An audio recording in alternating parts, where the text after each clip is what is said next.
Hello everybody, welcome to Lupus Fitness 53. My name is Angel. Today's topic is going to be called Managing the Winter. Now here, the winter is about to end, alright? It's still in the cusp of winter slash spring. So, here are my key points for those of you who are in the cold areas of the US, or if you're from around the world and you experience winter, or even very cold nights or days. Please listen. Now, I'm gonna give you a little bit of backstory. I used to work in a few areas when I was diagnosed. I was recently diagnosed with lupus, and those areas required me to do hard labor, meaning like lifting stuff, moving around. In the beginning, right, let's say the first 3 years that I was diagnosed was the worst, because my body was now degrading. And so lifting things required more mental effort than physical effort. Obviously, you had to lift it physically, but what I mean is that it required me to kind of block out pains so I could be able to lift up the things and hold them, you understand? And basically, it taught me that your mind, that's where the mind is stronger than the body, right? The mind is the thing that controls the body. All right, so every manual labor job, regardless of if I was in shape or not, or strong enough, one thing that always happened during the winter, which was being cold. My joints hurting. My elbows, my fingers, my wrist, my shoulders. Thankfully not my hips, but my neck, my knees, my ankles, my toes will lock up. Or if they don't lock up, I could still move them, but they would have a great discomfort, like a pulsing pain all over the joints. And it didn't matter whether I was covered up or not. Just the fact that I was exposed to the cold made those joints ache. So, here's the first tip. I suggest try wrapping your joints as much as possible and give it its support. Winter, again, just like this disease or any disease that you guys have that debilitate the body, it's cruel and relentless. It won't stop. So with that being said, you have to do everything in your power to take precautions. It may look silly to everybody else, but they're not feeling your pain. You understand? And if you feel a little bit, how do I say, ashamed or nervous or insecure about that, remember, you have to deal with that pain. They don't. They might say stuff. They might even wonder why. Maybe they even ask you out of curiosity and not out of judgment. You know, what's going on with you? Why are you wearing all this stuff? And just simply say for your safety, for your health, to protect yourself. You understand? And I think that's something that you have to take to heart. You have to really take that into consideration when it comes to dealing with winter. Winter can make things extremely hard, extremely difficult. In fact, winter may even stop you in your tracks, in your journey to making yourself stronger, as far as physically. Mentally and spiritually, that may be the best time, because in most cases you'll want to be home or you want to be somewhere warm and maybe do some reflection, some writing, some reading, maybe even relaxation. But I believe those are the best times to work on those aspects of yourself. But for those of you who are working on your strength, stamina, and endurance journey as far as the body, winter is the most difficult. In fact, you should see winter as your greatest test, as the greatest challenge to see how committed you are. Why? Because again, it's the most difficult time of the year. That test your resolve, that test if your reason is strong enough. It is grounded in reality. You understand? Without preparing for your joints or your muscles or even your tendons to be warm during the winter can be extremely detrimental. Okay? Like, I'll give you another example for myself. Like recently, about a month ago, I foolishly put on ankle socks during the winter. Now, it didn't snow that day, but it might as well have. I'm here in New York, so it was really windy. Really windy. It went, I think, like 28 degrees Fahrenheit, and that was all due to the wind. And because I went to a coffee shop to do some research, to do some work, and all that, I stood close to the door. Now, obviously, I could do work at home um, or in the living room, but I just decided that day I don't want to be home. I want to have some. I want to have an iced mocha coffee and just chill there. Sorry about that. So I went there and my ankle was exposed to the cold. And because I was so focused on my work that I didn't realize that the muscle was stiffening up. And by the time I stood up, I kind of was like limping and I was like, oh, I thought it just, was like, all right, it's cold, let me just move it around. But again, I forget, it's lupus, so it stiffened up the muscle. And it didn't matter whether I had moved it because I decided later on, oh, let me just work out the ankle, let me work out that lower part of my body. Hopefully that works. That only made things worse.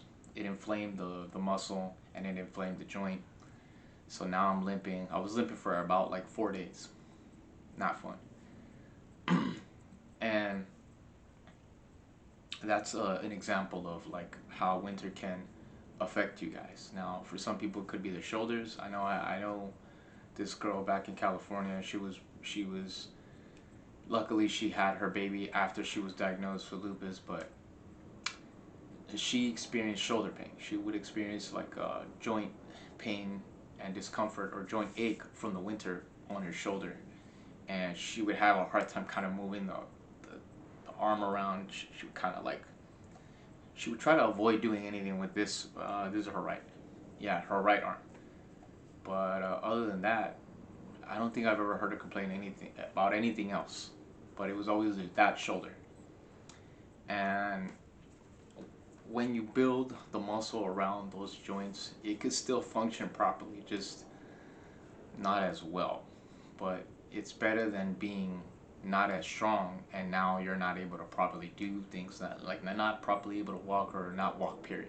I remember I had those when I haven't started my journey on getting stronger, that once a joint or something like that or that area that was affected by the cold starts to hurt, whatever my plans were, it didn't happen, or I had to really force myself to do it, and it was really painful and made things far more difficult. Took far longer because I had to be more cautious in the way I did it.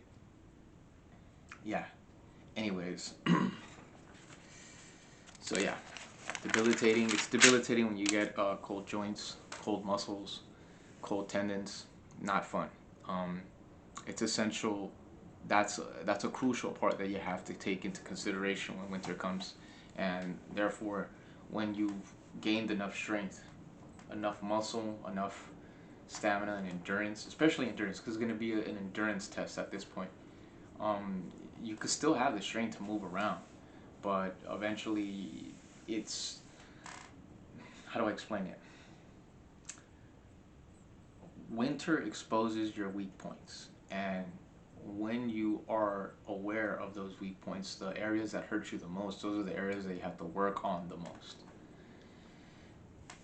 And when you do, and winter comes again, you'll see your progress. But what I mean as in it being an endurance test is simply that the muscle may still stiffen up, even though it's stronger, even though you can do stuff still, it's still in pain. It's still not properly working for you. Now again, I want to preface it that I'm not a medical doctor. I'm not a nephrologist. I'm not a specialist in these types of things, but I'm giving you from my experience, okay? All right? Let me just preface it with that. So please always seek medical advice from your actual specialist or general doctor on these things. Even a physiologist, I think, or kinesthesiologist, people who work with muscles, or a physical therapist, all right? But basically, it exposes your weak points and it causes you to endure pain, and how long you're able to still move the muscle despite the situation that you're in or the muscle is in. And that should motivate you, or use that as a marker of how far you've gotten. You understand? And that should be now added to your workouts. Um, so yeah, I think it's a beautiful thing. For these types of things, you have to look at it that way. All these things that are difficult for people like us that deal with life altering and life changing diseases, the difficult things are tests, and failing a test is not the end. In fact, that's when you should really look at it like, all right, I know that I didn't know that, so now that I know that I don't know that, I should work on it. You understand? And that's a blessing, because think of it think of it as it giving you the answers to your problems. That's what you ultimately want. You want to have answers to the problems that you got wrong. And so you work on that. You understand? And that's a beautiful thing.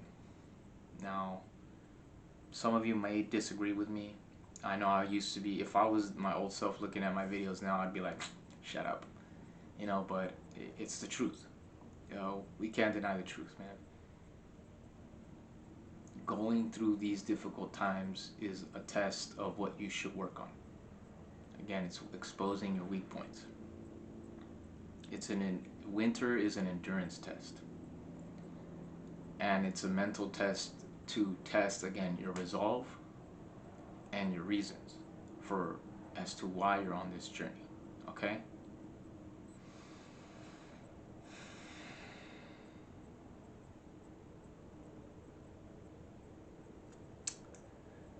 All right. And another thing is the last thing. This and around this time in the winter, you should work on your weaker muscle groups, on the lesser known muscle joints and stuff like that. We're working around the muscles around most of your joints, okay? Especially the small ones, like your rotator cuff. Okay, this will play a big part in winter. Why? Because that's the one that makes you go like this. All right, stuff like this. You understand? In most cases, we move like this. All right, or we reach like that. Very rarely do we go like this. This is important because most of us neglect those muscles. The winter will remind you that they exist. You understand? So I suggest that in this time you work on those muscles. Like your ankles, your toes, your grip strength, opening and closing your hands, your neck, especially your neck, because your neck, if you're not wearing a scarf, is going to be subject to the cold, and it could stiffen your neck up, or worse, it could start causing cramps. You don't want that. All right, it's painful. So yeah, do your best to stay warm. Do your best to test your resolve and your reason. If you don't want to do workouts in the winter, which is fine, and you want to just stick to something at home, like as far as developing your mind or your soul or your emotions, then by all means do that. You should always find something that'll help you overcome the difficulties of dealing with the life-altering or life-changing diseases, okay? Because it's a constant. It's never really gone. It's always there. Whether you feel good today or not, it's still there. So it's a constant battle. You guys got to be warriors about it. A warrior never stops training. Why? Because at the drop of a dime, he has to be ready, or she has to be ready. You guys have to have this mentality because it's a battle. But don't look at your opponent as your enemy. Look at them as someone who wants you to be stronger, who wants you to be better. Okay? Again, thank you for watching. Please send this video to whoever you believe will benefit from this message. Thank you guys. This is Lupus Fitness 333. My name is Angel, signing off. Have a nice day. Bye.